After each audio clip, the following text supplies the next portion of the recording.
Bonjour à tous et bienvenue dans Paris Podcast. Aujourd'hui, nous allons parler d'un sujet très spécial. Le sujet s'appelle « Parlons d'hier ». Bonjour Lucas, oui j'aime beaucoup ce sujet. Parler d'hier, c'est parler de nos souvenirs, de notre enfance, de nos erreurs et de tout ce qui nous a construits. C'est un sujet émotionnel et très humain. Exactement. Je suis un peu nerveux parce que je vais partager des histoires personnelles. Mais je pense que c'est comme ça qu'on apprend le mieux, non? Tu as raison, apprendre une langue, ce n'est pas seulement apprendre des mots, c'est aussi partager des émotions et des expériences. Alors, installe-toi confortablement, imagine que nous sommes dans un petit café à Paris. Il pleut doucement dehors, nous buvons un café chaud et nous parlons d'hier. J'adore cette image.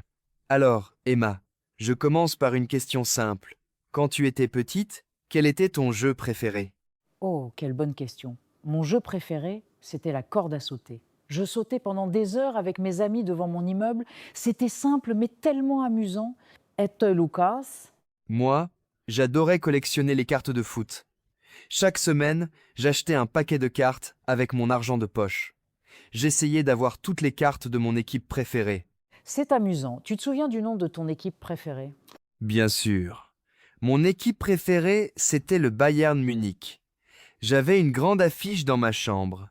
Chaque soir, je regardais cette affiche avant de dormir. Je rêvais de devenir footballeur professionnel.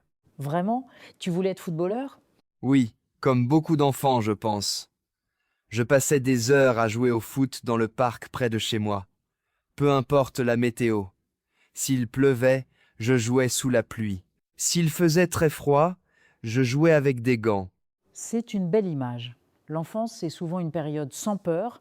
On fait les choses avec passion, sans trop réfléchir aux problèmes. C'est vrai. Aujourd'hui, j'hésite beaucoup avant de faire quelque chose de nouveau. Mais quand j'étais enfant, je disais simplement oui à tout. Je pense que c'est une grande leçon à retenir de notre passé. Parfois, nous devons retrouver un peu de cette audace de l'enfance. Tu as raison. Alors, parle-moi de ton école. Quels sont tes meilleurs souvenirs d'école? Mon meilleur souvenir, c'était les sorties scolaires. Une fois, nous sommes allés au musée d'histoire naturelle à Paris. J'ai vu un énorme squelette de dinosaure. J'étais fascinée. Je suis restée devant pendant 20 minutes sans bouger. 20 minutes sans bouger? Tu devais vraiment aimer ça. Oui, j'étais une enfant très curieuse. J'aimais apprendre, mais pas toujours en classe. J'aimais apprendre par moi-même, en lisant des livres ou en visitant des endroits. Moi, l'école, ce n'était pas toujours facile. Je n'étais pas un mauvais élève, mais je n'aimais pas me lever tôt. Le matin, c'était un combat chaque jour. Rire, je te comprends, moi aussi, je n'étais pas une personne du matin. Ma mère devait m'appeler plusieurs fois. Ma mère avait une technique spéciale. Elle ouvrait les rideaux et elle chantait une chanson stupide. Je n'aimais pas cette chanson, mais elle me faisait rire. Et après, je me levais. C'est une belle technique. La musique peut vraiment changer notre humeur. Si ce podcast vous aide à apprendre le français, n'oubliez pas de vous abonner à Paris Podcast. Votre soutien nous aide à continuer à créer de nouveaux épisodes. Merci Lucas et oui, chers auditeurs, votre abonnement est très important pour nous. Maintenant, revenons à nos souvenirs. Lucas, as-tu un souvenir d'un premier ami? Oui, mon premier ami s'appelait Félix. Nous étions voisins, nous avons grandi ensemble. Un jour, nous avons construit une cabane dans un arbre. Ce n'était pas une très belle cabane, mais pour nous, c'était notre château. Une cabane dans un arbre. C'est un rêve pour beaucoup d'enfants. Absolument. Nous passions l'après-midi entier dans cette cabane. Nous mangions des biscuits et nous parlions de tout. Félix voulait devenir pompier, moi footballeur. Nous avions confiance en l'avenir. Et qu'est devenu Félix? Il est devenu pompier, vraiment. Il a réalisé son rêve. Moi, je ne suis pas devenu footballeur, mais je suis fier de lui. C'est une belle histoire. Parfois, nos amis d'enfance réalisent leurs rêves. Et parfois, nos rêves changent avec le temps. C'est exactement ça. Mes rêves ont beaucoup changé. À 15 ans, je ne voulais plus être footballeur. Je voulais voyager. Je voulais voir le monde. Pourquoi ce changement? J'ai vu un film sur un voyageur. Ce type traversait l'Asie avec seulement un sac à dos. Il était libre. Il rencontrait des gens de tous les pays. J'ai trouvé ça incroyable. Je me suis dit, moi aussi, je veux cette liberté. Et tu as voyagé? Oui, plus tard. Mais ma première grande décision de vie n'était pas un voyage. C'était d'apprendre le français, Vraiment? Pourquoi le français? parce que je suis tombé amoureux d'une chanson française. Je ne comprenais pas les paroles, mais la mélodie était belle. Je voulais comprendre, je voulais chanter avec le cœur. C'est une très belle raison. La musique peut ouvrir des portes et maintenant te voilà à Paris avec moi en train de parler français. Oui, c'est incroyable. Parfois, je pense à mon ancien moi, le petit Lucas qui jouait au foot sous la pluie. Il n'aurait jamais imaginé ça. C'est pour ça qu'il est important de parler d'hier. Ça nous montre notre chemin, ça nous montre tout le chemin parcouru. Parlons maintenant des erreurs. As-tu fait des erreurs importantes dans ta vie, Emma? Bien sûr, tout le monde fait des erreurs. La plus grande erreur de ma vie, c'est d'avoir dit non à une opportunité par peur. Quelle opportunité! Il y a 10 ans, on m'a proposé un travail à Montréal, au Canada. C'était un excellent travail, bien payé, intéressant. Mais j'avais peur de quitter ma famille, mes amis, Paris. J'ai dit non. Et tu regrettes? Parfois, oui. Je me demande ce que ma vie serait devenue. Mais j'ai appris une leçon importante. La peur ne doit pas décider à notre place. C'est une belle leçon. Moi, mon erreur, c'était de ne pas dire la vérité à une personne que j'aimais. Pourquoi tu n'as pas dit la vérité? J'avais peur de sa réaction. Je pensais que la vérité allait tout détruire. Mais finalement, ne pas dire la vérité a aussi détruit notre relation. Lentement, mais sûrement. C'est une douleur silencieuse. Les mensonges, même petits, créent des murs entre les gens. Exactement. Aujourd'hui, j'essaye d'être honnête, même quand c'est difficile. Ce n'est pas toujours facile, mais je me souviens de cette erreur et je fais mieux. Les erreurs sont nos meilleurs professeurs. Elles nous enseignent ce que les livres ne peuvent pas enseigner. Parlons maintenant de ce qui a changé dans nos vies. Qu'est-ce qui est différent aujourd'hui par rapport à ton enfance? Tellement de choses. D'abord, la technologie. Quand j'étais petite, il n'y avait pas d'Internet. Pour parler à un ami, je devais appeler sur son téléphone fixe ou je devais aller chez lui. Aujourd'hui, tout est instantané. C'est vrai. Moi, j'ai grandi avec Internet, mais sans réseaux sociaux. Mon premier portable, je l'ai eu à 14 ans. Et c'était juste pour appeler mes parents. Aujourd'hui, les enfants ont des smartphones très tôt. Ce n'est ni bien ni mal, c'est différent. Mais je trouve que nous passions plus de temps dehors avant. Je suis d'accord. Mon frère a des enfants. Ils passent beaucoup de temps sur les écrans. Quand je leur propose de jouer dehors, parfois ils disent non. C'est un peu triste. Mais en même temps, le monde change. Et nous devons nous adapter. Une autre chose qui a changé, c'est la façon de voyager. Avant, voyager était une aventure. Tu achetais un guide papier, tu allais à la gare et tu espérais trouver un hôtel. Maintenant, tout se fait sur ton téléphone. Billets, hôtel, traduction. C'est plus facile, mais moins aventureux peut être. L'incertitude rendait le voyage plus excitant. Oui. Une fois, je me suis perdu dans une petite ville en Italie. Pas de GPS, pas d'internet. J'ai dû demander mon chemin à des inconnus, en utilisant mes mains et quelques mots d'italien. C'était stressant, mais c'était une belle expérience. Ce genre d'expérience crée des souvenirs forts. On se souvient mieux des moments un peu difficiles parce qu'on a dû se dépasser. C'est vrai. Les moments faciles, on les oublie vite. Mais quand on a fait un effort, on s'en souvient longtemps. Parlons maintenant des habitudes d'autrefois. Quelles habitudes as-tu perdues avec le temps? J'avais l'habitude d'écrire un journal intime. Chaque soir, j'écrivais 3 phrases sur ma journée. Je l'ai fait pendant 2 ans. Et puis un jour, j'ai arrêté. Je ne sais pas pourquoi. C'est dommage. Écrire, ça aide à comprendre ses émotions.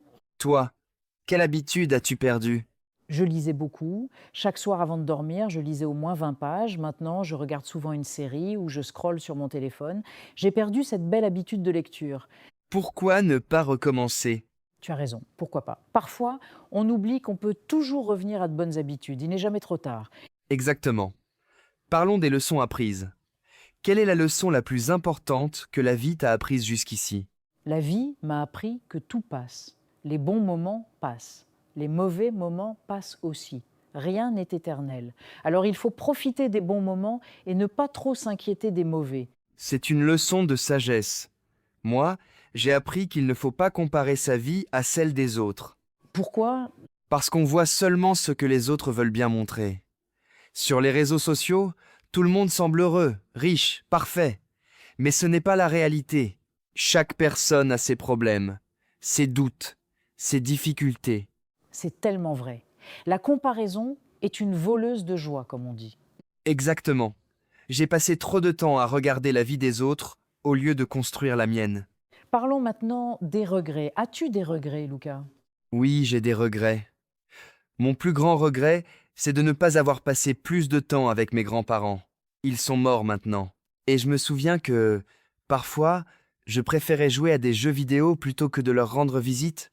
Je comprends cette tristesse. Les grands-parents ont une sagesse spéciale. Ils nous aiment simplement, sans condition. Oui, ma grand-mère faisait les meilleurs gâteaux, et mon grand-père racontait des histoires de sa jeunesse. Je regrette de ne pas avoir écouté plus attentivement. Et toi, Emma, as-tu un regret? Mon regret, c'est d'avoir été trop sévère avec moi-même. Quand j'étais jeune, je voulais tout réussir parfaitement. Si je faisais une petite erreur, j'étais très dure avec moi. Je me disais que j'étais nulle. C'est dur de s'entendre dire ça. Tu n'étais pas nul. Non, je ne l'étais pas, mais je le pensais. J'ai appris avec le temps à être plus gentille avec moi-même. On ne peut pas être parfait, personne ne l'est. C'est une belle leçon. Il faut se parler comme on parlerait à un ami, avec bienveillance. Exactement. Maintenant, parlons des moments heureux. Quels sont tes souvenirs les plus heureux d'hier? Mon souvenir le plus heureux, c'est un voyage avec ma famille à la mer. J'avais 8 ans. C'était la première fois que je voyais l'océan. J'étais émerveillé. L'eau était salée, le vent était fort, et je courais sur le sable en criant de joie. C'est une belle image. Je peux presque voir le petit Lucas courir sur la plage. Et toi, Emma, ton souvenir le plus heureux? Mon souvenir le plus heureux, c'est un dîner avec toute ma famille. Mes parents, mes frères et sœurs, mes cousins. Nous étions tous autour d'une grande table. Nous avons ri, mangé, chanté. C'était simple, mais c'était parfait. Parfois, les moments simples sont les meilleurs. Oui, on n'a pas besoin de grandes choses pour être heureux. Une bonne compagnie, de la bonne nourriture et un peu de rire. C'est tout ce qu'il faut. Parlons maintenant des différences entre hier et aujourd'hui. Si tu pouvais dire une chose à ton ancien toi, que lui dirais-tu? Je dirais à la petite Emma, arrête de t'inquiéter, tout va bien se passer, tu es plus forte que tu ne le penses. C'est beau. Moi, je dirais au jeune Lucas, n'aie pas peur d'échouer. L'échec n'est pas la fin. C'est le début d'un apprentissage. C'est une excellente chose à dire. Beaucoup de gens n'essaient pas de peur d'échouer, mais ne pas essayer, c'est déjà échouer. Exactement. J'ai raté des examens, des entretiens, des relations. Mais chaque échec m'a appris quelque chose. Aujourd'hui, je ne suis pas parfait, mais je suis meilleur qu'avant.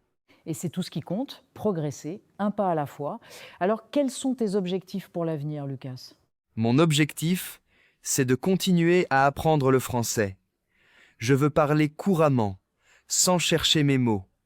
Je veux pouvoir raconter des blagues en français. Je veux pouvoir défendre mes idées dans une conversation difficile. Tu es déjà très bon. Mais je comprends, l'apprentissage ne s'arrête jamais. Oui.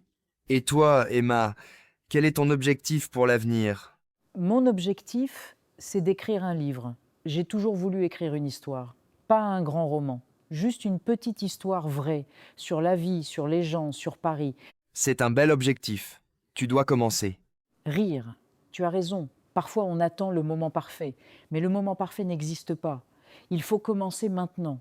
Si vous aimez apprendre le français avec nos conversations, abonnez-vous à Paris Podcast. Grâce à votre soutien, nous pouvons continuer cette aventure ensemble. Merci Lucas et merci à tous nos auditeurs. Votre soutien nous donne de l'énergie pour continuer. Alors, Emma, pour finir cet épisode, je voudrais poser une dernière question. Qu'est-ce que le passé t'a appris sur la vie? Le passé m'a appris que la vie est un cadeau. Chaque jour est une nouvelle page blanche. Ce qui s'est passé hier est écrit, mais ce qui se passera demain ne l'est pas. Nous pouvons choisir, nous pouvons changer, nous pouvons devenir meilleurs. C'est magnifique. Je pense que c'est la plus belle leçon. Hier nous a construits, mais aujourd'hui nous choisissons qui nous voulons devenir. Exactement. Alors, chers auditeurs, n'oubliez pas, parlons d'hier, mais vivons aujourd'hui et rêvons de demain. Merci d'avoir écouté Paris Podcast. Nous vous envoyons beaucoup d'amour de Paris. À très bientôt pour un prochain épisode. Au revoir. Au revoir.